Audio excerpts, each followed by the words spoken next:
ESPN also, speaking of Jared Goff, the system quarterback, as Mike Florio would say, they wrote an article, Seth Walder. He works with ESPN Analytics.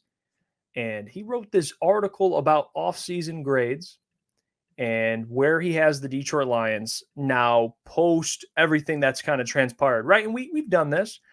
You see a lot of A's and B's and I've B plus, A minus. Like a lot of people liked what the Lions did.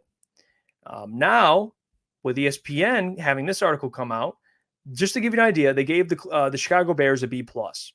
So just keep that in mind. B plus. Cleveland Browns, B plus. Biggest move they listed for the Cleveland Browns was trading for wide receiver Jerry Jeudy. So just keep this in mind. B plus, B plus. Breaking ground in Cleveland. What do you think they gave the Detroit Lions? Take a guess. What do you think? I mean, if the Browns they get a B plus for signing Jerry Jeudy or trading for Jerry Jeudy, I would hope the Lions released an A minus. And that's not even trying to be, but like if you're giving the Browns a B plus for Jerry Jeudy, who's been a C minus wide receiver, I mean, we all remember what Steve Smith was saying. He's a Jag, just a guy. So the Browns get just a guy, and it's a B plus. All right, Lions better be at least an A minus. Well, here's what they gave the Detroit Lions. They gave them a C. Biggest, yeah. Oh my God. And I actually have something to add after this about what Collins said. He said something about Jared today, actually, when he was going through, and it was interesting. We'll get to it in a second, but it does relate to Jared Goff. But they gave the Detroit Lions a C. Biggest move, extending Jared Goff for $113.6 million guaranteed, which, okay, biggest move. I agree with that. No one would disagree with that. That is the biggest move they've made. Move I liked. He writes, signing guard Kevin Zeitler and re-signing guard Graham Glasgow at value prices. Move I disliked. The price they paid to extend Goff. And he writes here, the most important transaction the Lions made was the 4-year, $212 million extension they handed to Goff. It's not a move that I can endorse at that price. Potential to hamper the organization for years. Goff is a divisive talent. Yeah, I don't know why I had an R in there. Divisive talent. What does that even mean? He's not a top 10 QB and that offensive coordinator, Ben Johnson, deserves a fair share of credit for Detroit's offensive success, which I actually don't disagree with that. If Johnson leaves for head coaching job in the near future, how effective would Goff be? It's a fair question. Had the Lions let Goff play out his 2024 deal, roughly $27 million in cash, and then given him the non-exclusive franchise tag in 2025 and again in 2026 and again in 2027, that would roughly be 1 year, $27 million, or 2 years, $69 million, or 3 year, $120 million, or 4 year, $193 million, based on over the cap's 2025 franchise tag projections, and assuming a 20% raise each year with that after that for future tags. So he disagrees, and he writes here, what are the odds the Lions want Goff to be their quarterback in 2027? I'm not sure they are high, and the downside is significant if the team decides to move off Goff in the next year or two, like the Rams did when they sent him to Detroit. While there's probably some value in the team demonstrating faith in its quarterback, this was an awfully expensive way to do it, particularly in terms of costing future optionality on him. And then they talk about, some other moves they made, but really his biggest problem. And Falcons got to go. Wait, hold on. Go down. The Falcons got a C minus. And the Lions got a C? Yeah, and this was written by Seth Walder, which his Twitter, I'll show you right now who he is. And he's got about 50,000 on Twitter. I actually I follow him, which I did not even know that. I just realized that. But here's his Twitter. This is the guy who wrote the article, Seth Walder, ESPN sports analytics writer. Now, here's the thing. And I don't want to use this because obviously we've never played professional sports. That is fair. But when guys write these articles, they, at least for me, and I know you do this as well, and I think Booner and Mike, we all do a good job of trying to look at it from both sides, not just give out, couch, what do they call it? Couch GMs or couch coaches or couch armchair GMs. Exactly. Great term for it. Where you're just kind of blurting out shit, hoping it sticks. We try to look at it from the other perspective. And when you look at this Goff deal, this is my take. when you look at the Goff deal, although when you see the number, although I didn't actually have a problem with the number, and I'm actually glad that they got it done earlier than later because the price would have only continued to go up. But the thing you have to understand is Jared Goff's a human being. This isn't Madden. So when you try to pitch, well, just franchise tag him and then franchise tag him again and then just franchise tag him again. It's not how it works, unfortunately. Like when you have a quarterback like Jared, who's proven in his time in Detroit now, getting better and playing at a Pro Bowl level. And actually, if you look at his statistics, and shout out to Brad Holmes Bulge on Twitter for this, he compared his passing yards to like every other franchise in the NFL, but he would be like number 1 or 2 in most teams for what he did for the Lions, statistically, obviously. And then you look at what he's accomplished on the field. NFC Championship game appearance, the farthest Lions have gotten. They won 12 games this season, won the NFC North. You have to reward him for that. You have to give him a contract because you don't know what you have in Hendon Hooker. Even though I've always liked Hendon, I've always known that. I was open to that. I go, he's going to get extended. Even though I made my claims about Hendon in the future and all that, I knew Jared would be extended because it made sense. Why would you put all your faith in Hendon this upcoming season or the season after that? And franchise tag is not going to work. It just doesn't. I mean, you're essentially clipping that relationship with Jared. Like that's basically like a, hey, that's kind of war in a way. I mean, if I'm Jared and I feel like I've earned the money and you're going to keep franchise tagging me, we're going to have issues. And the last thing you want is to have issues on a team that has these type of expectations. You don't want any distractions. The contract thing would have been a distraction all year and next year if you franchise tag him and the next year if you franchise tag him. And then what happens after that? What if he plays really well? Hey, we want to keep you. You want to sign a deal? Fuck no. If I'm Jared. No, exactly. No, it's just, it doesn't make sense, Lucas. That's why I get what he's trying to do. He's looking at the analytics, which like analytics and numbers and all, it's great. But you have to take the human element into it. It just would have never worked.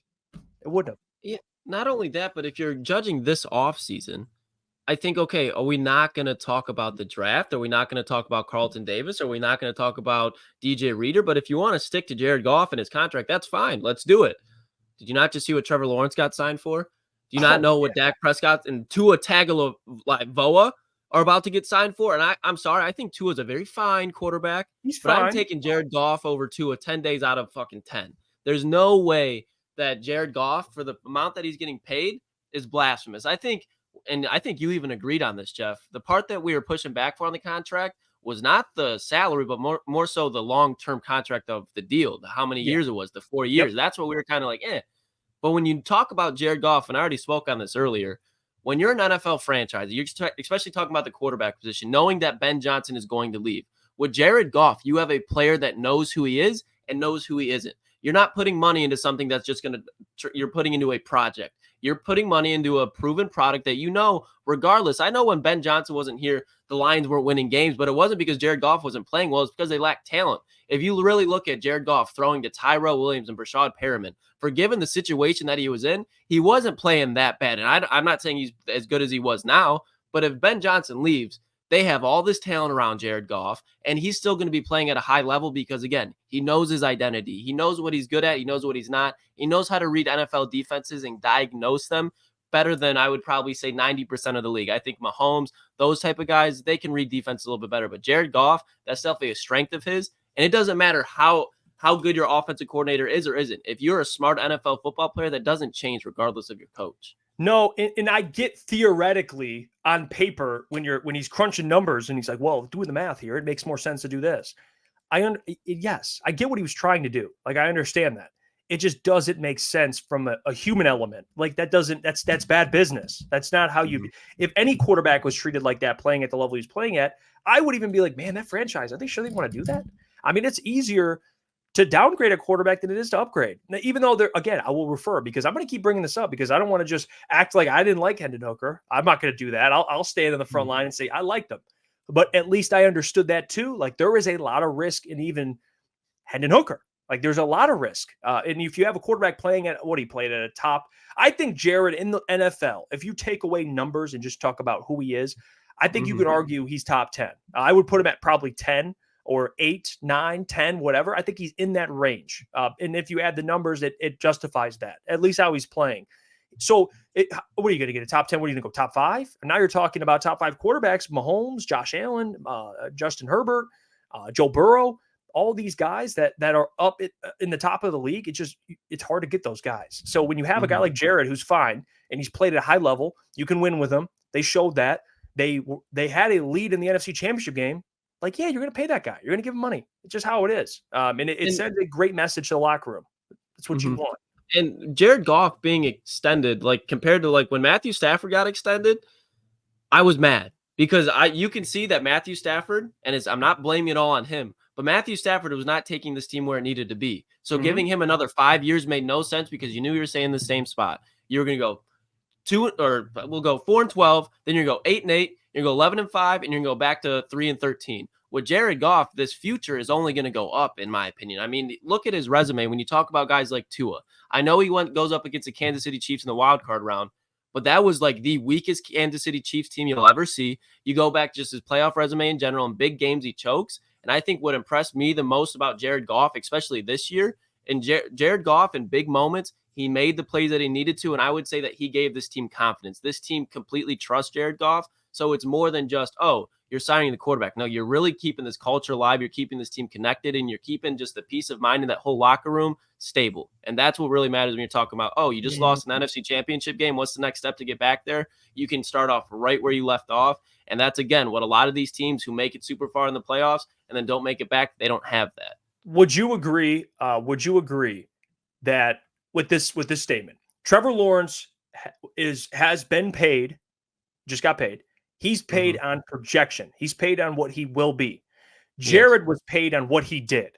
He was paid on what he did with the Lions and what he helped them do, which was, again, win their division, win a playoff game, make an NFC Championship game, put up top 5 numbers. That's what he did. They paid on what he did. You're not franchise tagging a player like that. It's just it doesn't make sense. Now, you were right. The one thing we did say is, man, that is a long-term contract. We were expecting maybe a 2-3 year deal at most, 3-4K. It's one more year than the max we would have done. 2 years max, whatever it was. It's like, okay, that's really the only problem we had. I didn't have a problem with the number because I knew this would happen. Tua's up, Dak's up, Trevor just got paid. I know these quarterbacks. When Dak makes 60, you're going to look at Jared. Differently. Think about when Jared's contract is up.